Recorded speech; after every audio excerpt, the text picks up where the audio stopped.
Dobrodošli v rubriki Vis-a-vis, sem pa rekel, kot starček. Dobrodošli v rubriki Vis-a-vis, ampak sem starček sem. Do to bom rekel še enkrat. Dobrodošli v rubriki Vis-a-vis z menoj nocoj. Izjemna športna gimnastičarka Tjaša Kiselev. Dobrodošla. Dobrodošla, hvala. Dobrodošla v naši oddaji Vis-a-viju. Slišal sem, da zelo rada gledaš našo oddajo. Je to res? Ja, tudi ja. Katera epizoda ti je bila najbolj všeč? Kecam se. Ne mislim resno. Ampak smo veseli. V bistvu si prva gostja Vis-a-vija, da je to rekla. Da rada gleda našo oddajo. Povej, kako si? Super, končno sem še jaz gostja tukaj. Tukaj sem navijala, da pridem in evo. Želela si biti. Res je. Prijavni so si samo. In to večkrat. Večkrat. Mi smo te poklicali, je bila audicija. Smo rekli, veš, da bi pa lahko prišla za gostjo. Končno. Povej, v kakšni točki, kje smo te sneli trenutno, kaj počneš? Zdaj sem ravno po koncu sezone gimnastične, tako da je zdaj ta čas, kjer se lahko mečkan umiri, cel ta tempo, tako da je super. Kako je umirjen tempo napram neumirjenem tempu pri tebi, glede na delo? Ja, nista več 2 treninga na dan, je samo 1 trening na dan. In to mi bistveno razbremeni stres.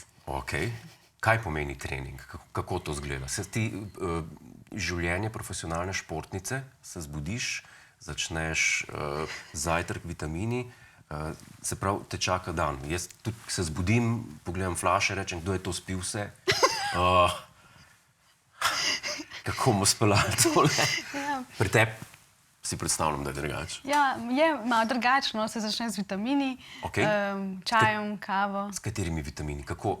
Kaj mora profesionalna gimnastičarka imati od vitaminov? Moramo biti pozorni, se pravi, na vitamin C, vitamin D, B12, omega-3, se pravi vse, kar mogoče telo potrebuje za to, da dobro deluje glede na treninge, take intenzivne, ki jih imamo.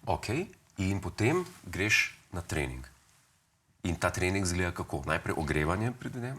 Tako, ja. Teli jutranji treningi so v bistvu na bazi fizične pripravljenosti, torej delamo vaje za moč, vaje za, se pravi, mišice notranje, zunanje oziroma ta kor, ki je najbolj pomemben. Potem pa še dodamo še kakšen del za kondicijo. V glavnem vse, kar je na fizični pripravljenosti, vse to naredimo od 9. do 12. ure približno. Od 9. do 12. To je 3 ure treninga ogrevanja?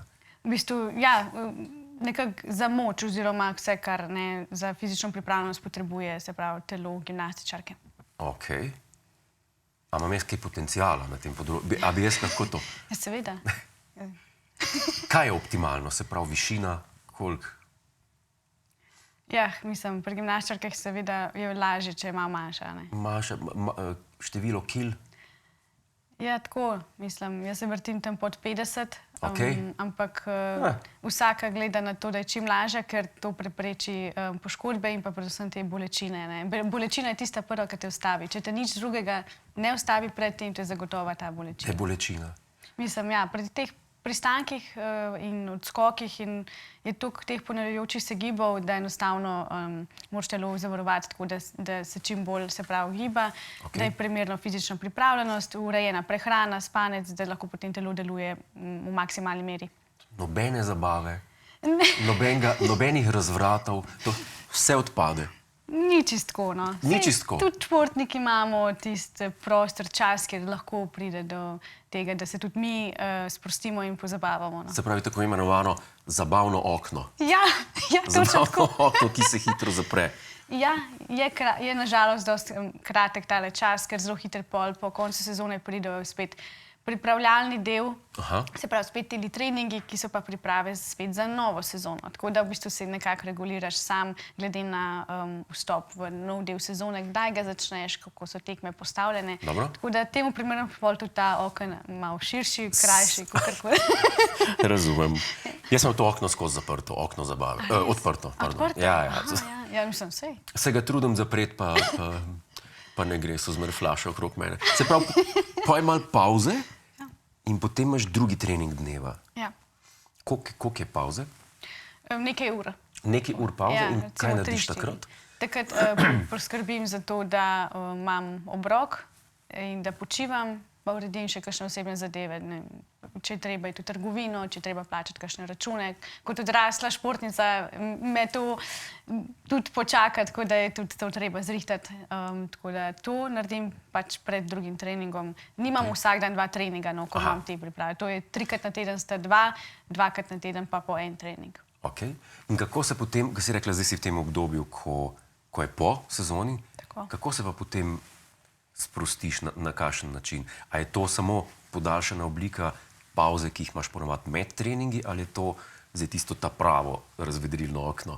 To je tisto ta pravo razvedrilno okno. Ti izgleda kako? Ja, to izgleda tako, da tudi recimo, pri prehrani sem večinoma res pazljiva, ampak zdaj si pustim, da pojem kakšen burger več, kakšno pico več, da tudi, ne vem, kozarec vina brez slabe vesti spijem. Mislim, se ne, da imam ful slabe vesti, če kdaj tako spijem, ampak da nisem obremenjena, kako bo jutri na to vplival, nisem cel trening pa tako. Ampak v tem smislu sproščenosti, to je tista, kar jaz najbolj si želim, no. Da je ta pavza, da res si pustim mečken ta prostor za dihati, da ni vse zategnen tako pod pasom, se pravi in prehrana in cel ta urnik, ker je to kar težko, tako dolg časa je to težko držati. Tako da tukaj pa res izkoristim, da se tako res sprostim, da lahko mečken uživam tudi v tem delu. Ampak imela si pa tudi nekaj poškodb. Ja. Mina sva se nazadnje videla leta 2022 na predstavitvi romana, takrat si imela berglo. Ja. Kaj se ti je takrat zgodilo? To mora biti pa ena stvar, ki ti pa potem, bi rekel, ta ritem oziroma te plane, ki jih imaš, kar podre, a je tako? Ja, res je. Nažalost je to del športa. Pride kdaj tako v športu, da so poškodbe del tega. In takrat sem imela operiran meniskus, so ga šivali, kar pomeni, da je rehabilitacija malo daljša, ampak je pa mogoče v mojem primeru, ker sem nekak športni tip osebe, je boljše bilo za mene, glede na to, kako se je strgal meniskus, je bilo dobro, da so ga zašili. In sem na nekaj časa na beglah in je bilo to na srečo potem sanirano. Kar je pa pač žalosten del tega, da se podre mogoče plan, se pravi planiranje cele sezone in tekem se v tistem momentu podre in je treba drugačno strategijo najti oziroma naštudirati, da si potem skupaj z rehabilitacijo pripravljen v novem delu sezone, ker pa treba v bistvu zelo tudi na mentalnem delu narediti, ker se enkrat v takem ranljivem položaju, telesno, je tudi mentalnost na kocki, ker je ves čas borba. To sem te hotel vprašati, ko pride do te poškodbe, si rekla, da treba reševati in druge metode iskati, kako nadaljevati sezono in tako naprej in tako dalje.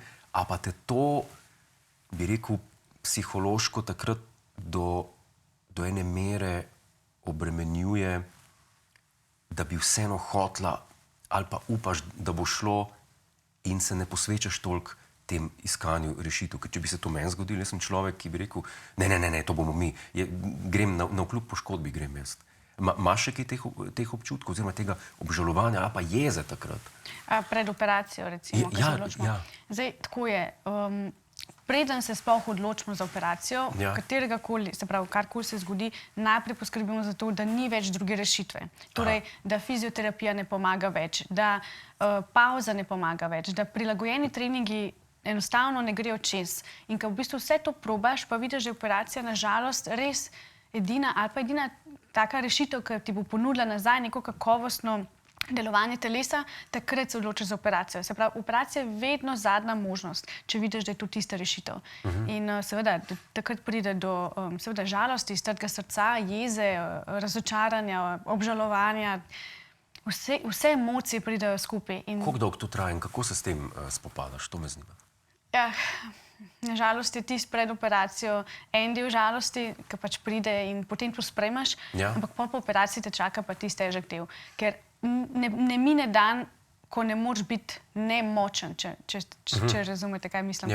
Ker je to nekako tako, vsak dan moraš biti dovolj močen, da se telo celi, da zaupaš procesu celjenja, da to, kar so povedali zdravniki, kirurgi, fizioterapevti in vsi, ki so vpleteni v tvoj del rehabilitacije, da jim zaupaš, da so se posvetili temu v takšni meri, da se potem ti vrneš lahko nazaj identično na isti način močen in pripravljen na tekmovanja. Ti je to vedno uspelo? Ja, na srečo ja, ampak to zaupanje sebi je pa se pravi, veliko treba delati na sebi, da si ponovno nekako zaupaš, da bo tvoje telo zdržalo vse te odskoke, pritiske, doskoke. In tukaj je pa kar veliko samozaupanja in v svoje telo in v svoje zmožnosti. Tukaj pa je kdaj kakšen tako malo težji dan, ampak mi je uspelo. Moram priznati, da mi je pri vseh teh operacijah potem uspelo. Čestitke ti lahko rečem, ker to je to, kar opisuješ. Pač opisala si treninge, opisuješ zdaj to psiho. Ja. Mislim, da pri profesionalnem športu brez, bi rekel, kondicije telesne in psihične, obe na 100%, Ja. človek nima kaj iskati. Ja, v vrhunskem športu je potrebno oboje. Ja. Na kater dosežek pa si najbolj ponosna, kar ti je v teh letih uspelo? Izpostavila bi 5. mesto na Evropskem prvenstvu, Okay. ker sem prvič postala finalistka Evropskega prvenstva 2021, ker sem se vračala po prvi težki poškodbi, se pravi po operaciji gležnja. To je bilo res nepričakovano, hkrati pa največja sreča v moji karieri, bi lahko rekla. Takrat sem res videla, da je bilo vredno vsake solze, ker takrat sem šla prvič čez to, da sem mogla čez operacijo, čez rehabilitacijo. In ker sem videla, da je bilo vsak težek dan, pa vsaka solza, da je bilo vredna tega, da sem potem stala na odru med najboljših 8 v Evropi na preskoku, to je bil zame res eden najlepših dosežkov v moji karieri. Kakšne imaš spomine na tisti dan, na tisti teden? Kje je bilo to? To je bilo v Baslu, Okay. ja, in 2021.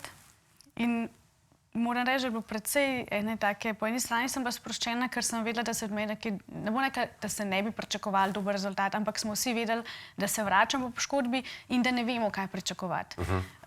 In v bistvu sem imela pol v bistvu kar en tako lajšan občutek, da ni name tisti pritisk, da moram jaz zdaj pa ne vem kaj pokazati, se izkazati, ampak greš na tekmo, ker si pripravljena in ti pač in pustimo in vidimo, kaj bo. In jaz sem skoke naredila lepo, solidno.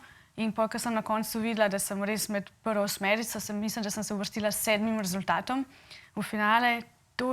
Mislim, da je bil to 21. april 2021, sem si zapomnila, ker je bil to verjetno eden najlepših dni mojega življenja. In potem sem imela 2 dni kasneje tekmovanje, se pravi finalno tekmovanje, kjer sem v bistvu izboljšala rezultat še za 2 mesti in sem bila na koncu 5. Sem rekla, sej, to je pa sanjsko. Mislim, že to, da sem v finalih, to je bilo zame res nepojmljivo. Mislim, težko bi pisala z besedami to hvaležnost do tega, da mi je to končno uspelo v življenju, ker sem si želela biti finalistka Evropskega prvenstva praktično odkar sem postala članica. Okay. A je v tem recept potem za uspeh? Se pravi, da greš, rečeš, da vidimo, kaj bo. Tako, kot se rečem pred vsako oddajo. Da vidimo, kaj bo. To je zelo slabo, ampak da vidimo, kaj bo, mogoče pa rata.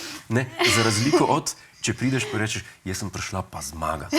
Ker različni ljudje se mi zdi, da različno dojemajo oziroma imajo različne pristope. Ja. Jaz mislim, da mi ne bi nikoli ratal, če bi bil športnik in bi rekel, jaz sem prišel pa zmagati, ker imam, ne vem v čem je stvar, ampak ne bi imel te samozavesti, da bi to potem tudi spelo. Ja. A imaš ta pristop vedno, da rečeš, da vidimo, kaj bo, ali rečeš kdaj, jaz sem prišla pa zmagati? To je zdaj zelo odvisno od situacije, v kateri smo. Jaz, ko sem prišla iz tiste poškodbe, je bilo mogoče malo drugače vse skupaj. Drugače pa sem iz tega testa, ker rečem, jaz sem prišla sem na vse. Pač jaz grem sem zmagati, ampak ne v smislu, da imam jaz zdaj pol ta pritisk iz sebe. Niti ne govorim, ne razlagam okoli, da sem jaz prišla sem zmagati. To je vse v meni noter. Se pravi, jaz sem prišla na neko tekmo, pripravljena, da grem na vse ali nič in da grem na zmago. Grem v bistvu na to, da ciljam na najvišje, kar zmorem. Okay. In v bistvu kombinacija tega, da hkrati pustiš, da vidiš, kar bo in ob enem ta odločnost, da veš, da si tam z namenom in da si to resnično toliko želiš, da si prišel tja zmagati, pa tudi, če to pomeni, da si naredil svojo vajo točno tako, kot si zaželel, ker je to tvoja zmaga potem. Mogoče ne vedno rezultatsko, ampak ni vedno rezultat tisti, ki ga samo loviš, recimo nujno moramo zmagati. Ne. Včasih je že to, da neko novo vajo ali pa nadgrajeno vajo, nadgrajene skoke, da jih narediš, to je tvoj korak, ki si ga želel. Če potem prinese to še nek dober rezultat, potem je to krasno, potem ste to ne 2 kombinaciji, ki ne lahko samo sanjamo oziroma, ker smo si to mogoče tako na skrivaj še želeli, ampak To je tak različni pristopi so, ne? Ker ni vedno samo gremo na zmago. Ne? Včasih je samo ta napredek, ki ga narediš tisti, ki smo ga rabili, tisti moment. To je neverjetno odraslo razmišljanje. Jaz sem pol leta nazaj imel en prijateljski podcast in sva s tem sodelavcem, tonskim tehnikom tekla na 60 metrov. In sem za las zgubil, mislim, ker je golfal. Ampak že to, da sem zgubil, nisem vzel kot, bi rekel... Poraz, ne? Ne, jaz sem to vzel kot poraz, ampak nisem vzel kot, ne vem, tokrat sem zgubil, če bi šla še enkrat, bi zmagal, ampak bom vzel to kot, nisem hotel zadaviti. To je zelo nešportno, ne? Ja.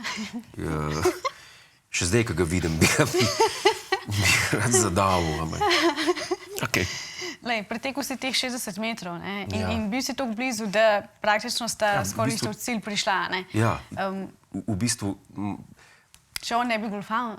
Ja, ampak tako, ko je z nogo, ko je tekel, prednje dal čez ciljno črto, sem jaz bil že na tleh.